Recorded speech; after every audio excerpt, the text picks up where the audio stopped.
दरम्यान राज्यातील सगळ्याच रुग्णालयांचं ऑडिट केलं पाहिजे, थातुरमातुर कारवाई करून काहीही होणार नाही, अशी प्रतिक्रिया शरद पवारांच्या राष्ट्रवादीचे आमदार रोहित पवारांनी दिली आहे।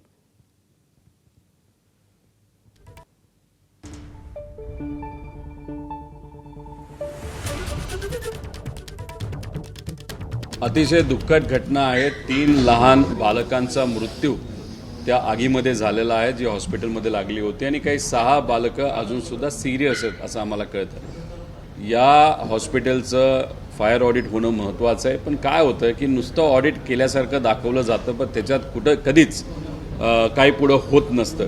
त्यामुळे या महाराष्ट्रामध्ये असणाऱ्या प्रत्येक हॉस्पिटलचं ऑडिट होणं महत्त्वाचं आहे असं आमच्या सगळ्यांचं मत आहे।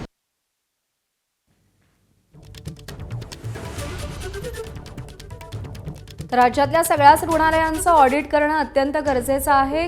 छोटी मोठी कारवाई करून काहीही साध्य होणार नाही, अशी प्रतिक्रिया रोहित पवार यांनी दिली आहे। जी घटना घडली ती अत्यंत वाईट आणि तेवढीच चिंताजनक असल्याचं देखील ते म्हणाले।